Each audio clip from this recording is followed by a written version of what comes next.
আজকে 11ই মে 2023 আমরা শুনছি প্রাত সাকার বাংলা মুরলী আজকের মহাবাক্য। এই মহাবাক্যে বাবা বলেছেন, মিষ্টি বাচ্চারা, প্রথমে নিজের প্রতি করুণা করো, তারপর তোমাদের কর্তব্য হলো নিজেদের পরিবার পরিজনদেরকে স্বর্গের অভিমুখে চলার সঠিক পথের সন্ধান দেওয়া। তাই তাদেরকেও যোগ্য করে তোলার জন্য পুরোপুরি পুরুষার্থ করো। তাদের পেছনে তোমাদের পুরুষার্থ করে তাদের এগিয়ে নিয়ে যেতে হবে।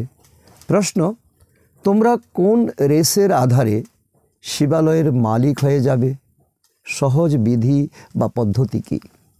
উত্তর, ফলো ফাদার মাদার। মাম্মা বাবা যেমন পুরুষার্থ করেছেন তেমন পুরুষার্থ তোমাদের করতে হবে, তাদেরকে ফলো করতে হবে।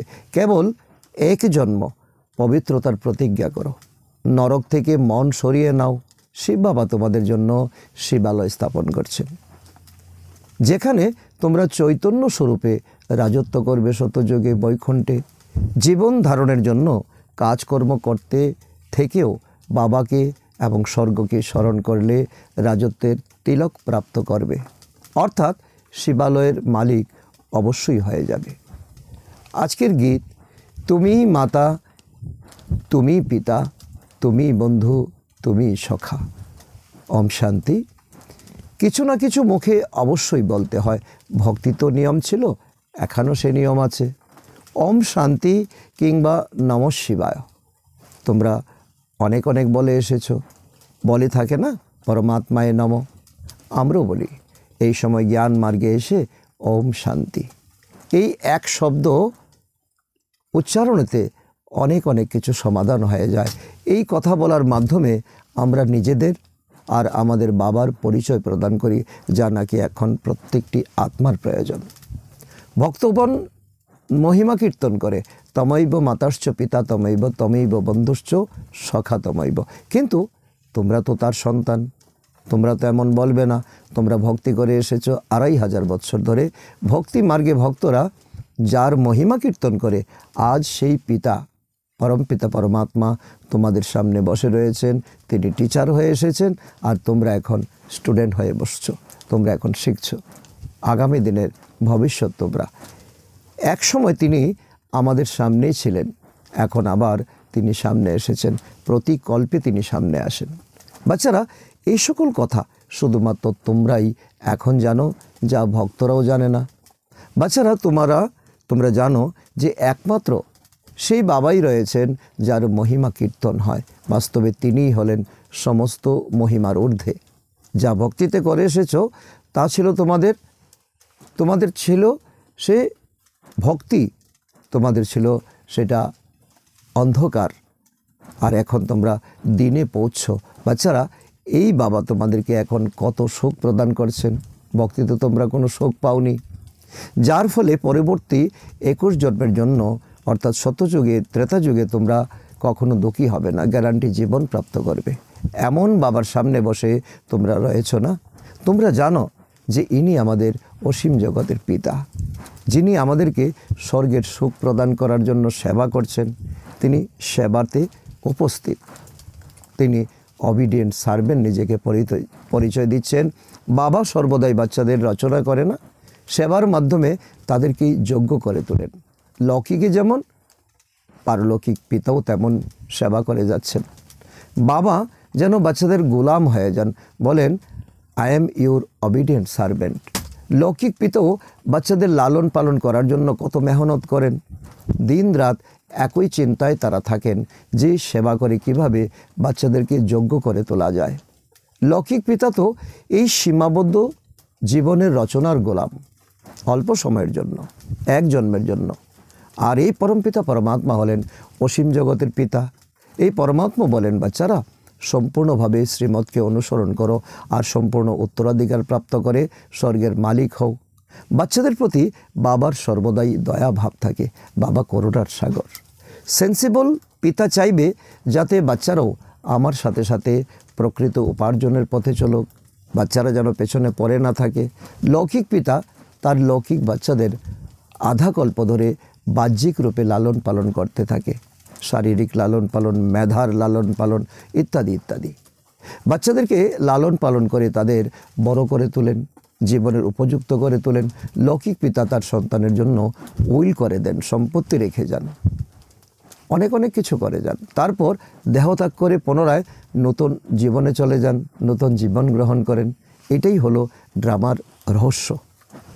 তো এ তো গেল লৌকিক পিতার কথা। এখন পিতা পরমাত্মা, অসীম জগতের পিতা কি করছেন? লৌকিক পিতা হলেন এই সীমাবদ্ধ জগতের ব্রহ্মা। সন্তানদের রচনা করে পুনরায় তাদের গোলাম হয়ে যান।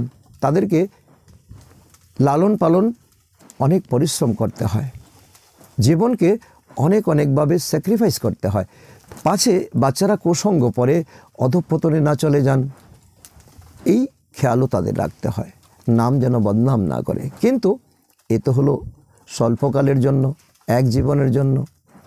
তারা এই কথা জানে না যে তাদের সন্তানরা সুপুত্র হবে নাকি কুপুত্র, কোনো গ্যারান্টি নেই।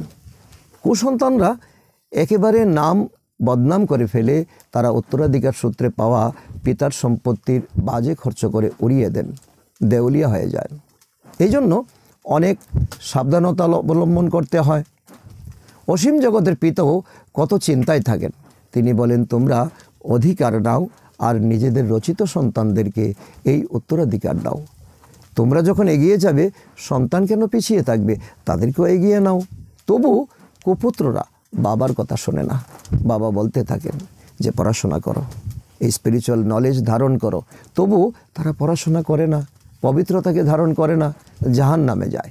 কোটি কোটি সন্তানদের মধ্যেও অত্যন্ত বিরলই কোনো কোনো বাচ্চা আজ্ঞাকারী হয়। কোটির মধ্যে কেউ, তার মধ্যে কেউ। এখানে শ্রীমৎ বাবা দিচ্ছেন, এই শ্রীমতে চলে তুমি লক্ষ্যতে পৌঁছো। তুমি মাতা পিতা, আমি তোমার সন্তান। এই মহিমা সেই এক শিব বাবার জন্য একেবারে নির্দিষ্ট। কিন্তু অজ্ঞানতার জন্য সাধারণ মানুষ শ্রীকৃষ্ণের নামে লক্ষ্মীর সামনে নতমস্তক হয়ে বলে, তুমি আমাদের মাতা পিতা, আমরা তোমার সন্তান। তো এ তো অন্ধশ্রদ্ধা না? আসলে না জেনে এই প্রার্থনা করা, যে কিছু দিতে পারবে না তার কাছে গিয়ে এমন নতমস্তক হওয়া, অর্থাৎ এটা অন্ধশ্রদ্ধা ছাড়া আর কিছু নয়। সত্যযুগে শ্রী লক্ষ্মীনারায়ণ তাদের প্রালব্ধ ভোগ করেন। এই সময় যারা কামাই জমা করেন তাদের নিজেদের সন্তান জন্মগ্রহণ করে। তাহলে তারা কি করে বলতে, আমরা কি করে বলতে পারি যে তুমি আমাদের মাতা পিতা, আমি তোমার সন্তান? প্রকৃতপক্ষে এ হলো শুধুমাত্র এক শিব বাবারই মহিমা। লক্ষ্মীনারায়ণের মন্দিরে গিয়ে, বিষ্ণুর মন্দিরে গিয়ে, রামের মন্দিরে গিয়ে এই মন্ত্র উচ্চারণ করা, এই প্রার্থনা করা, এটা অন্ধশ্রদ্ধা ছাড়া আর কিছুই নয়। তো গানে শোনা যায় যে সকলের থেকে শ্রেষ্ঠ হলেন শিব বাবা। তিনি হলেন সকলের সদ্গতিদাতা, সকলকে শান্তিধাম সুখধামে তিনি নিয়ে যান। সুতরাং এমন পিতার শ্রীমতকে অবশ্যই অনুসরণ করা উচিত, যা নাকি এখন তোমরা করছো।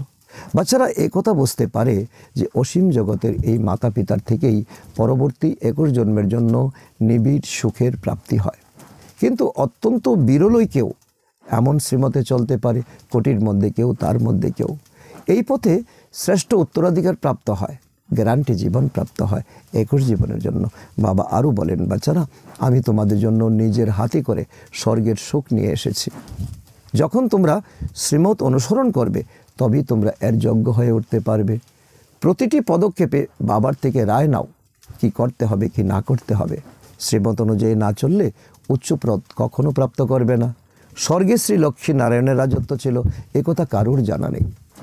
এর পূর্বে তোমরাও বলতে যে অমুক ব্যক্তি স্বর্গবাসী হলেন, অথবা কোনো সন্ন্যাসী দেহত্যাগ করে জ্যোতিতে জ্যোতি মিশে গেল। তোমরা যখন ভক্তি করতে, এমনই তোমাদের অন্ধশ্রদ্ধা ছিল। কিন্তু এইভাবে কেউ মিশে যেতে পারে না, আত্মা পরমাত্মাতে মিশে যেতে পারে না। জীবন মুক্তিদাতা অথবা মুক্তিদাতা তো একমাত্র বাবা। যতক্ষণ পর্যন্ত তিনি না আসেন ততক্ষণ পর্যন্ত কেউ যেতে পারে না। পরমধাম হলো নিরাকারী দুনিয়া, অখণ্ড দুনিয়া। নিরাকারী পিতা আর নিরাকারী আত্মারা সেখানে বসবাস করে। সেই স্থানকে পরমধাম বলা হয়। বৈজ্ঞানিকরা মনে করে যে মানুষ এখানেই জন্মায় আর এখানে মৃত্যুবরণ করে, তার ব্যতিরেকে আর কোনো শব্দ তাদের কাছে নেই, ঠিক যেন মশারই মতো। সৃষ্টিচক্রের কথা কারোরই জানা নেই। এই সময় পরমপিতা পরমাত্মা এসে সৃষ্টির আদি মধ্যের অন্তের রহস্য আমাদেরকে খুলে বলেন। সাধারণ মানুষ তাকে সর্বব্যাপী বলে। এই জ্ঞানের দ্বারা তারা কোনো কিছুই বুঝতে পারে না। এখন তোমরা বাবাকে জেনেছো, যখন তোমরা বাবাকে সঠিক রূপে জেনেছো, তাকে পেয়েছো, বাবার ছত্রছায়া এসেছো। বাবা আরও বলেন, বাচ্চারা এখন ঘরে ফিরে চলো, সময় হয়েছে। আমি আগের কল্পের মতোই সকলকে ঘরে ফিরিয়ে নিয়ে যেতে এসেছি। তোমাদের আত্মার মধ্যে অনেক অশুদ্ধি প্রবেশ করেছে, তোমরা তমপ্রধান হয়ে গেছো। সকলের আত্মা তথা শরীর আয়রন এজেড হয়ে গেছে, তাদেরকে পুনরায় শতপ্রদান করে তুলতে হবে। বাচ্চারা, তোমাদের আত্মা যখন শতপ্রদান ছিল, তখন এই পৃথিবীতে গোল্ডেন এজ ছিল, শতযুগ ছিল, বৈকুণ্ঠ ছিল। পবিত্র আত্মার কাছে সোনার মতো পবিত্র শরীর ছিল, কাঞ্চনকায়া শরীর ছিল। তাকেই সত্যিকারের অলংকার বলা হতো। স্বর্ণ অলংকার কোনো বড় কথা নয়, এখন তা আর নেই। এক কণাও সোনার মতো পবিত্রতা আর অবশিষ্ট নেই। সারা দুনিয়া ঘুরে এসো, অশুদ্ধি একেবারে মিশে একাকার হয়ে গেছে। এখন বাবা বলেন, শুধুমাত্র আমাকে স্মরণ করো, তাহলেই সত্যিকারের সোনার মতো পবিত্র হয়ে যাবে, কাঞ্চনকায়া শরীর প্রাপ্ত করবে, আত্মা হালকা হয়ে উঠতে থাকবে। এটাই তোমাদের লক্ষ্য হওয়া উচিত। এখন আত্মার ঢাঙা ভেঙে গেছে না? যে যেমন পুরুষার্থ করবে সে তেমনি পদ প্রাপ্ত করবে। এই পড়াশোনা কত শ্রেষ্ঠ পড়াশোনা, স্বয়ং ভগবান পড়াচ্ছেন। ভগবানও বাছো, আমি তোমাদেরকে রাজ্য শিখিয়ে তোমাদের রাজারও রাজা করে তুলি, যার দ্বারা তোমরা রাজারও রাজা হবে। বিকারগ্রস্ত পূজারী রাজাদের কাছেও তোমরা পূজনীয় হয়ে উঠবে। এই সুযোগ তোমাদের কাছে রয়েছে। গায়ন রয়েছে না, যে নিজেই পূজনীয় আবার নিজেরাই পূজারী হয়ে যায়। তোমরা জানো যে তোমরাই সেই পূজনীয় দেবী দেবতা ছিলে, পুনরায় তোমরাই পূজনীয় চন্দ্রবংশী হয়ে যাও। 16 কলা, তারপর 14 কলা। তোমরাই প্রথমে পূজনীয় আর পরে পূজারী হয়ে ওঠো। বাবা এসে তোমাদেরকে পূজারী থেকে পূজনীয় করে তুলছেন, তোমাদের উপর কৃপা করছেন। এখন জ্ঞান জিন্দাবাদ হয়ে উঠছে, ভক্তি এখন মুর্দাবাদ। ব্রহ্মা তথা ব্রহ্মা কুমার এবং কুমারীদের রাত্রিকাল এখন শেষ হতে চলেছে। তোমাদের জন্য অনেক সুখবর। এই রাত্রিকাল কবে থেকে শুরু হয়েছে এই কথা শাস্ত্রবাদীরা জানে না, বিদ্বান গুরু গোসাই পণ্ডিত কেউ জানে না। ব্রহ্মার দিন হলো শতযুগ ও ত্রেতা যুগ।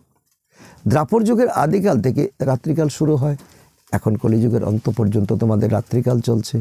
বাচ্চারা, এই সমস্ত কথা এখন তোমাদের বুদ্ধিতে বসছে। এখন 84 জন্ম পূর্ণ করে তোমরা পুনরায় রাজ্য ভাগ্য ভোগ করবে। শতযুগে এই জ্ঞান থাকবে না, যেখানে থাকবে শুধুই প্রালব্ধ, সুখই সুখ। তোমাদের অত্যন্ত মূল্যবান জীবন তোমরা প্রাপ্ত করবে। সেখানেও তোমরা তোমাদের এই পিতার থেকে উত্তরাধিকার প্রাপ্ত করে থাকো, কিন্তু তা এই সময়ের প্রালব্ধ, যা তোমরা 21 জন্ম ধরে চলবে তোমাদের এই গ্যারান্টি জীবন। ভারতেই এই সমস্ত খেলা হতে থাকে। ভারতে সত্যযুগে দেবী দেবতাদের রাজত্ব ছিল, এখন তা আসরিক রাজত্বে পরিণত হয়েছে, অর্থাৎ রাবণের রাজত্ব এখন চলছে, তাই না? এখন প্রজার উপরে প্রজার রাজত্ব চলছে। বাবা বলেন, বাচ্চারা, hear no evil, see no evil, talk no evil. এখানে বানরের চিত্র দেখানো হয়, বাস্তবে এটা তোমাদের জন্য। এখন মানুষ বানরের মতো হয়ে গেছে, তাই বানরের চেহারা দেখানো হয়। এই সমস্ত এখানকারই কথা। এই সময় যখন তোমরা তমপ্রধান হয়ে গেছো, একে বলা হয় রৌরব নরক। মানুষ একে অপরকে বিষাক্ত বিছের মতো কামড়াতে থাকে। সন্তান তার বাবাকেও খুন করতে দেরি করে না। মায়া সকলকে ডার্টি করে দিয়েছে। ভারত হেভেন ছিল, এখন হেল হয়ে গেছে। ভারতবাসীরাই 84 জন্মগ্রহণ করে। বাবা বলেন, তিনি কত ভালোভাবে বোঝাতে থাকেন, বারবার বাচ্চাদেরকে অনুপ্রেরণা দেন। তিনি বলেন, I am most obedient father. আমি এখন ফাদার সার্ভেন্ট, টিচার সার্ভেন্ট, গুরু সার্ভেন্ট হয়ে এসেছি তোমাদের জন্য। এই ড্রামাতে আমার পার্ট। লৌকিক তীর্থযাত্রা ইত্যাদির ক্ষেত্রেও পাণ্ডারাও যাত্রীদের সার্ভেন্ট রূপে সেবা করে। পথ বলে দেওয়ার জন্য তারা সার্ভেন্টই নিজেকে বলে। বাচ্চারা, এখন আমি তোমাদেরকে স্বর্গে নিয়ে যাওয়ার জন্য তোমাদের গাইড হয়ে এসেছি। লিবারেট করি তোমাদের। হিস্ট্রি রিপিট অবশ্যই হবে। গুরু গ্রন্থেও বলা হয়, তিনি সত্য, তিনি নিরাকার, এক ওঙ্কার সতনাম। এই শুধুমাত্র পরমাত্মারই মহিমা। একদিকে বলা হয় তিনি অজনী সম্ভবা, অন্যদিকে বলা হয় তিনি সর্বব্যাপী। তো এই দুই কথা কি করে একসঙ্গে যুক্ত হতে পারে। যেদিকে তাকাই শুধু তোমাকেই তুমি দেখতে পাই। তো অনেকেই বলে যে আমরা তো এই পৃথিবীতে এসেছি আনন্দ করতে, যতদিন বাঁচবো আনন্দ করব। এখন বাবা বলেন যে বাচ্চারা, এই সমস্ত কথা তোমাদের অধঃপতনের দিকে নিয়ে যাবে। তিনি সর্বব্যাপী, এই জ্ঞান সকলের পতনের কারণ হয়ে ওঠে। এই জ্ঞান সত্য জ্ঞান নয়, এ হলো অন্ধকার, এ হলো ভক্তি। বাবা কত ভালোভাবে বোঝাতে থাকেন। কেউ তো চট করে দৃঢ় নিশ্চয় করে দেয়, বাবার থেকে উত্তরাধিকার প্রাপ্ত করতে হবে না। বাবার মতো এত সুইট ফাদার আর কোথাও ঘুরে পাবে না। বাবা স্বর্গের স্থাপনা করেন, তোমাদেরকে রাজত্ব দিয়ে তিনি পরমধামে গিয়ে বসে যান। বাবাকে পেয়েছি বলেই তো এখন আমরা স্বর্গের মালিক হতে পারবো না, পুরুষার্থ করতে হবে। এমন বাবাকে ঝটপট আপন করে নেওয়া উচিত। বাবার অর্ডিন্যান্সকে মেনে চলা উচিত, বাবার ডিরেকশনকে মেনে চলা উচিত, বাবার শ্রীমতকে একেবারে মেনে চলা উচিত। তারাই এখন এসে সুপুত্র অথবা কুপুত্র হয়ে উঠবে। ঠিক যেমন পূর্বকল্পে হয়েছিল। স্ত্রী, সন্তান ইত্যাদি সকলের দায় দায়িত্ব এক রচয়িতার বাবার উপরই রয়েছে। বাবারই কর্তব্য যে বাচ্চাদেরকেও তিনি স্বর্গের মালিক করে তুলবেন। প্রথম নিজের প্রতি নিজেই দয়া করো, করুণা করো। এমনটা কখনো নয় যে বাবা কৃপা করলে সকলেই লক্ষ্মী নারায়ণ হয়ে যেতে পারবে। এই পরীক্ষা খুব বড় পরীক্ষা। 8 জনই কেবলমাত্র স্কলারশিপ পাবে, তারপর 108 জনের স্থান লটারির পর এই ফলাফল নিশ্চিন্ত হবে। বাবা বলেন, দেহসহ দেহের যে সম্বন্ধ রয়েছে সেই সমস্ত ভুলে যাও। এখন নির্মোহী হও, নিজেকে অশরীরী বলে জানবে আর আত্মা হিসেবে দৃঢ় নিশ্চয় রাখবে। তুমি কখনোই পরমাত্মা নও, এই অসত্য তুমি শুনে এসেছ 2500 বছর ধরে। ওরা বলে যে আমি আত্মাই হলাম পরমাত্মা। ওরা ভাবে যে আত্মা গিয়ে পরমাত্মায় লীন হয়ে যাবে। যতক্ষণ না আত্মা লীন হবে ততক্ষণ পর্যন্ত তাকে পরমাত্মা বলা হবে না। প্রকৃতপক্ষে আত্মা কখনোই পরমাত্মাতে লীন হতে পারে না। এটা উল্টো জ্ঞান। এ তো অনাদি অনন্ত ড্রামা তৈরি হয়ে আছে। প্রত্যেক অ্যাক্টর নিজের পার্ট পেয়েছে, যা তাকে পালন করতে হবে। প্রত্যেক আত্মার মধ্যে ইমমর্টাল পার্ট ভরা রয়েছে, তা কেউ পরিবর্তন করতে পারে না। এ সকল কথা বাবা ছাড়া আর কেউ বোঝাতে পারে না। বাচ্চারা, বাবা এসে তোমাদেরকে এই সৃষ্টির আদি, মধ্য এবং অন্তিমের জ্ঞান প্রদান করে তোমাদের ত্রিকালদর্শী করে তোলেন, তাই না? দেবতাদের চিত্রে তাদের তৃতীয় নয়ন দেখানো হয়। প্রকৃতপক্ষে তৃতীয় নেত্র শুধুমাত্র দেবতাদের রয়েছে, শূদ্রদের নেই। তোমরা হলে ব্রাহ্মণ, তোমাদের এখন জ্ঞানের তৃতীয় নেত্র রয়েছে, যার দ্বারা তোমরা সকলের অকুপেশনকে জানতে পারো। সত্যভূমি এবং মিথ্যা ভূমির ব্যাপারে তোমরাই জানো, আর কেউ জানে না। তোমাদের মধ্যেও ক্রম অনুযায়ী পুরুষার্থ রয়েছে না? এ হলো পাঠশালা। এতে অন্ধশ্রদ্ধার কোনো বিষয় নেই। এখানে নির্ভুল পড়াশোনা তোমাদের করতে হবে। নিজের লৌকিক কাজকর্ম সমস্ত করতে থাকো। কর্ম থেকে বিচ্যুতি নয়, শুধুমাত্র নিজের বাবাকে এবং স্বর্গকে স্মরণ করো, তবেই তোমরা রাজতিলকের অধিকারী হবে। আত্মা স্মরণ করতে থাকে। সমস্ত সংস্কার আত্মার মধ্যেই রয়েছে। বাবা এসে আত্মার সাথেই কথা বলেন। তিনি বলেন যে আমি তোমাদের বাবা। পূর্বকল্পেও তোমাদের এসে উত্তরাধিকার প্রাপ্ত করেছিলে। সূর্যবংশী হয়ে রাজত্ব করেছিলে, তারপর চন্দ্রবংশী হয়েছিলে। ক্রমশ কলা কমতে থাকে, তারপর বৈশ্য, তারপর শূদ্রতে তোমরা আসো। এখন তোমাদের স্মৃতি ফিরে এসেছে না যে নাটক পূর্ণ হতে চলেছে। আমাকে স্মরণ করলে তবেই তোমাদের বিকর্ম বিনাশ হবে। জন্ম জন্মান্তরের শ্রীমত অনুযায়ী যদি না চলো, তবে দেহের অহংকারে চলে আসবে, আর তখনই আঘাতে লাগবে। তখন বৃহস্পতির দশার জায়গায় রাহুর দশা হয়ে যাবে। বাবাকে ছেড়ে চলে গেলে রৌরব নরকবাসী হয়ে যাবে। এই বাবা প্রেডিকশন করে দিচ্ছেন। বাবা বলেন, যদি উচ্চপদ লাভ করতে হয় তাহলে রেস করো। এখন যদি উচ্চপদ লাভ করতে পারো তাহলে পরবর্তী কল্প ধরে তাই পাবে। শুধুমাত্র 1 জন্মের জন্য পবিত্রতার প্রতিজ্ঞা করো, তাহলে পরবর্তী 21 জন্মের স্বর্গের মালিক হয়ে যাবে। এই অনায়াস তো পরিণতি তোমাদের হবে। এখন নরক থেকে নিজের সমস্ত মন তুলে নাও।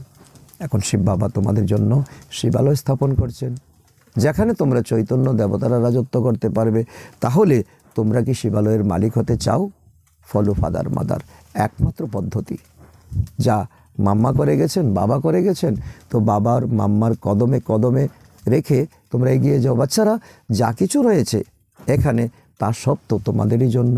তোমাদেরই তো তোমরাই তো রাজা হবে, আগে তোমাদের রাজা ছিলে, তোমরাই রাজা ছিলে, এখন তোমরাই ফকির হয়ে গেছো। এই তোমাদের জীবন কাহিনী। অন্যান্য ধর্মাবলম্বীদের তো কোনো কথাই নেই এখানে, তারা তো স্বর্গ দুনিয়ায় যেতেই পারবে না। যারা দেবী দেবতা ধর্মের ছিল তারা অন্যান্য ধর্মে কনভার্ট হয়ে গেছে, সেই জন্যই হিন্দুদের সংখ্যা কমে গেছে। তা না হলে ভারতে এদের সংখ্যা সবচেয়ে বেশি হওয়া উচিত ছিল। তো হিসাব তো তাই বলে, বিবেকও তাই বলে। তোমাদেরকে ভগবান এসে পড়াচ্ছেন, কত মনোযোগ সহকারে পড়া উচিত। এই বড়ই ওয়ান্ডারফুল পড়াশোনা। শিশু, বয়স্ক, যুবা সকলেই পড়াশোনা করতে পারে, 8 থেকে 80 বৎসর পর্যন্ত। এমনকি যারা অসুস্থ তারাও পড়তে পারে। যদি বাবাকে আর উত্তরাধিকারকে স্মরণ না করো তাহলে মায়া থাপ্পড় মারবে। নিজের ব্লাড দিয়ে লিখে দেওয়া উচিত যে আমি রাত দিন বাবাকে স্মরণ করব। সে বাবার হাত শক্ত করে ধরব, বাবা যা বলবে তাই করব। সে বাবা বলেন যে বাচ্চাদেরকেও লালন পালন করো, তারপর যে কটু বাকি থাকবে যেটুকু, তার থেকে তো 1 ঠুটো, 1 মুঠো 2 মুঠো সে বাবার সেবাতে লাগিয়ে দাও। এই হলো তোমাদের জন্য এখন পরীক্ষা। তারপর এজন্য তোমরা এত পুরস্কার পাবে যা তোমরা ভাবতেই পারবে না। কোনো ধনী ব্যক্তি লাখ টাকা দিলে যা পাবে, আর তোমরা 1 মুঠো 2 মুঠো দিলে তার সমানই পাবে। সেবার প্রত্যক্ষ ফল তো পেয়েই যাবে না। এটাই হলো অতি সহজ বিধি। আচ্ছা, মিষ্টি মিষ্টি হারানিধি বাচ্চাদের প্রতি মাতা পিতা বাপ দাদার স্মরণে স্নেহ সমন আর সুপ্রভাত। আত্মাদের পিতা ওনার আত্মারূপী বাচ্চাদের জানাচ্ছেন নমস্কার। আমরা আত্মারূপী সন্তানরা ওনার মাতা পিতা বাপ দাদাকে জানাই স্মরণে স্নেহ সমন এবং সুপ্রভাত। ধারণার জন্য মুখ্য সার। 1 নম্বর, দেহসহ দেহের সব সম্বন্ধ ভুলে অশরীরী আত্মা হওয়ার অভ্যাস করো। বাবার থেকে শ্রীমত নিয়ে প্রতিটি পদক্ষেপে তা অনুসরণ করতে হবে। নাম্বার 2, পড়াশোনায় সম্পূর্ণ মনোযোগ দিতে হবে। দৃঢ় সংকল্প করতে হবে যে রাত দিন একমাত্র শিব বাবার স্মরণেই থাকব, আর বাবা যা বলবেন তা অতি অবশ্যই করব। Hear no evil, see no evil, talk no evil. বরদান, এক বন্যী শিকার প্রতি বন্যী পতঙ্গের মতো সমর্পিত হয় কোটির মধ্যে কোনো এক শ্রেষ্ঠ আত্মা ভব। অর্থ, সমগ্র বিশ্বের মধ্যে আমরা হলাম কোটির মধ্যেও কেউ, তার মধ্যে কেউ, আর সেই কয়েকজনের মধ্যেও এক শ্রেষ্ঠ আত্মা, যারা নিজেরা অনুভব করছে যে তারা পূর্বকল্পের শ্রেষ্ঠ আত্মা, যারা স্বয়ং নিজেকে বন্যিশিকা বাবার প্রতি নিজেকে সমর্পিত করেছে। তারা শুধুমাত্র বাবার চারিপাশে ঘুরে বেড়াবে না, বন্যী পতঙ্গ হয়ে তাতে সম্পূর্ণভাবে সমর্পিত হয়ে যাবে। সমর্পিত হয়ে যাওয়া অর্থাৎ মরে যাওয়া। সুতরাং তোমরা নিশ্চয়ই এমনভাবেই জলে পড়ে বাবার প্রতি সমর্পিত হয়ে যাওয়া বন্যী পতঙ্গ, তাই না? জলে পড়ে যাওয়াই হলো বাবার প্রতি হয়ে যাওয়া, বাবার হয়ে যাওয়া, জলে পড়ে যাওয়া অর্থাৎ সম্পূর্ণ পরিবর্তন হয়ে যাওয়া, যা এখন তোমরা হচ্ছ। স্লোগান, বাবার সাথে মিলনের আর সর্বপ্রাপ্তির আনন্দে মশগুল হয়ে থাকাই হলো সঙ্গম যুগের বিশেষত্ব। ওম শান্তি।